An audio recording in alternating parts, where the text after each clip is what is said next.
여러분 안녕하세요. 절대왕정 서유럽 편 프랑스 절대왕정 공부할 시간입니다. 오늘은 프랑스 절대왕정을 살펴보도록 하겠습니다. 우리가 지금 며칠째 지금 이제 절대왕정을 하고 있거든요. 오늘은 프랑스로 갈 건데 프랑스의 절대왕정은 사실은 이 그림으로부터 시작을 합니다. 보이시나요? 예, 여기 이제 1572년이라고 적혀 있고 여러분이 보시다시피 성 바르돌로뮤 축일의 대학살이라는 제목이 붙어 있습니다. 굉장히 유명한 그림이죠. 자, 이 그림은 지금 학살 그림입니다. 여러분 뭐 춤추는 것으로 보인다는 친구도 있는데 사실 그거 아니고요. 누군가를 죽이고 있는 거죠. 잔혹하게. 1572년 8월에 일어난 일인데요. 자, 이 사건은 프랑스 역사상 가장 최악의 종교적인 내전 중에 하나였습니다. 사실 1560년부터 프랑스는 종교적인 어떤 내전 상태에 빠집니다. 전에 우리가 종교개혁할 때 여러분이 잘 아시다시피 장 칼뱅, 스위스의 종교개혁을 이끌었던 칼뱅주의의 시조였던 장 칼뱅은 프랑스 사람이었습니다. 그래서 이 칼뱅의 영향으로 프랑스에도 칼뱅주의자들이 꽤 있었는데요.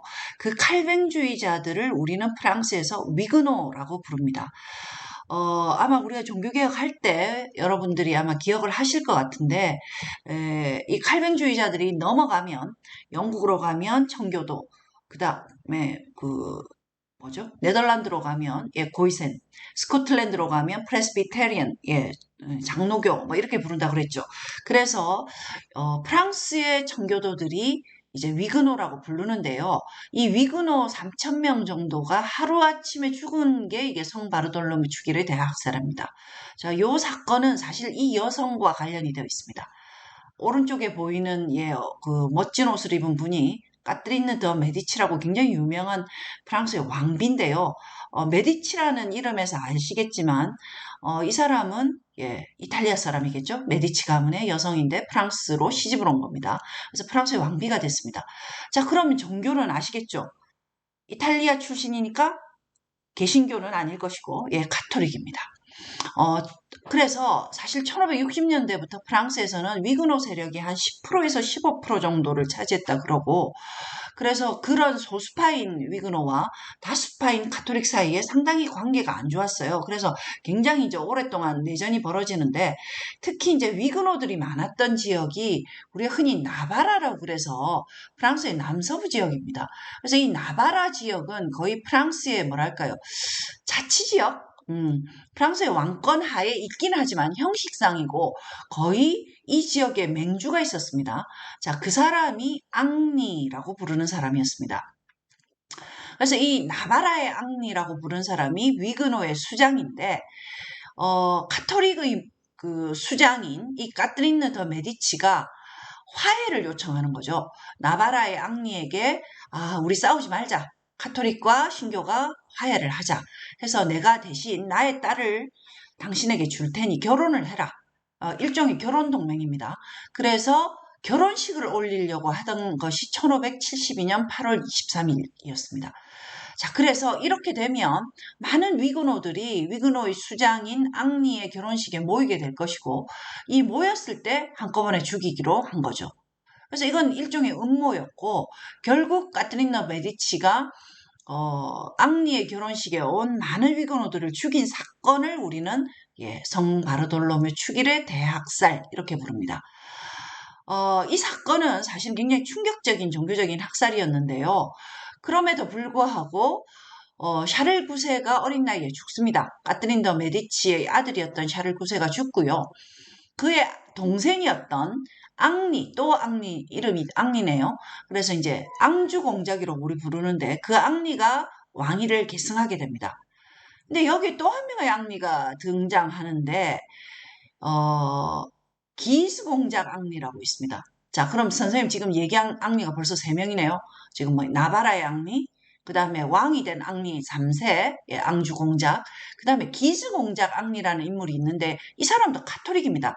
근데 이제 기스 공작 앙리와 앙리 3세는 사실 정치적 라이벌 관계였기 때문에 결국은 기즈 공작과 앙주 공작 앙리 3세가 되었던 사람들 간에 갈등이 일어나는 거죠. 그래서 전쟁이 일어납니다. 앙리 3세는 결국 기주 공작을 죽일 수 있었습니다. 그래서 앙리를 살해하고 기주 공작의 세력들과 전면전을 벌여야 됐기 때문에 결국 나바라공 앙리 또 제3의 앙리였던 그 위그노 세력과 손을 잡게 되는 것이죠. 그래서 이 복잡한 정치적 관계가 있는데 어쨌든 앙리 3명의 앙리가 정치 세력으로 등장했고 이 중에 한 명은 위그노였다. 자, 그런데 결국 2명의 카톨릭끼리 전투를 통해서 앙리 3세가 한 명의 앙리를 제거하고 결국 나바라공 앙리와 손을 잡는다는 것입니다. 자, 근데 이제 여기서 또 결정적으로 1589년에 드디어 이제 앙리 3세는 자기가 자기의 어떤 카톨릭 라이벌이었던 기주 공작을 없애고 이제 권력을 잡을 그 막바지에 있었는데 이때 앙리 3세가 자격의 손에 또 암살을 당해. 그래서 결국은 여러분 이게 어부질인데요. 위그노였던 소수 세력이었던 나바라 공 앙리가 왕위에 오르게 되면서 앙리 4세가 되는 것이죠. 그래서 좀 복잡하긴 합니다만은 프랑스의 정치사에서는 좀 외부 세력이 그러니까 좀 뭐랄까 주류가 아닌 비주류가 정권을 잡은 겁니다. 자, 이 인물이 앙리였고 나바라 공 앙리였고 이 인물의 종교 철학은 뭐라고요? 종교는 위그노입니다. 자, 그러면 여러분 프랑스는 카톨릭이 대세인데 소수파인 위그노가 왕이 된 거죠. 자, 앙리 4세의 치세는 굉장히 어려웠을 것 같습니다만은 생각보다 앙리 4세는 역사책에는 굉장히 좋은 왕으로 기록이 되고 있습니다. 자, 보실까요? 앙리 4세.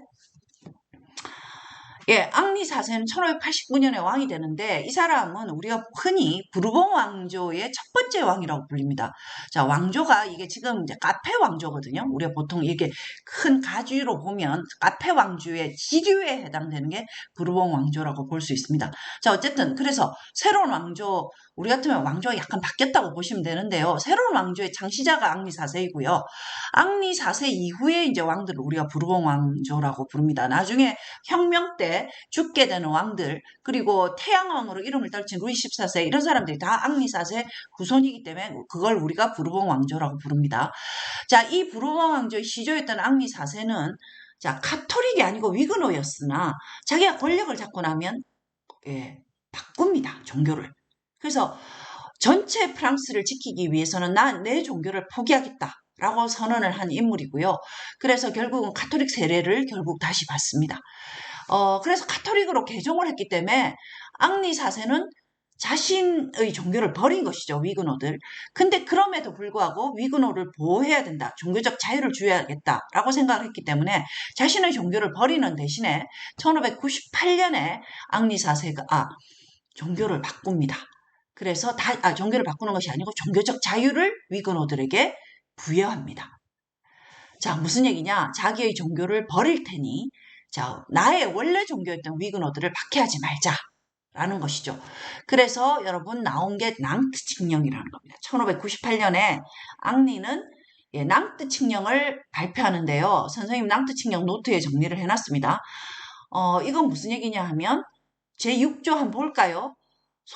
소란과 분쟁의 동기를 하나도 남기지 않기 위해서 나는 개혁파 신도가 나의 지배하에 있는 왕국의 모든 도시에서 어떠한 신문도 받지 않고 거주할 것을 인정한다. 자, 개혁파 신도 위그노에게 종교적 자유를 주겠다는 겁니다. 그래서 이 이야기는 왕이 스스로 자기 종교를 버릴 테니 종교적으로 우리가 통합하자. 그래서 위그노들을 박해하지 말고 같이 살자라고 하는 종교 통합 선언이 되겠습니다. 그래서 1598년에 이 낭트 칙령은 결국은 위그노들을 상당한 위그노들에게 자유를 주는 것이었고 그 덕분에 프랑스는 정치적 안정을 찾게 된 것이죠.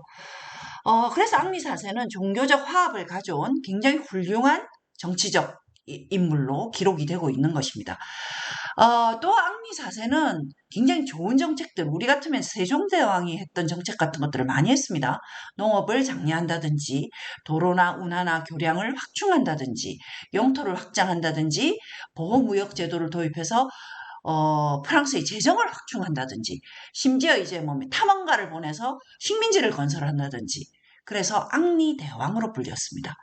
그러나 불행히도 1610년에 가톨릭 교도들은 앙리가 개종을 했다는 걸 믿지 않았습니다. 그래서 가톨릭 광신도가 앙리 개종은 거짓이다 해서 결국 앙리를 찔러 죽이는 사건이 벌어지면서 요절을 하게 되죠.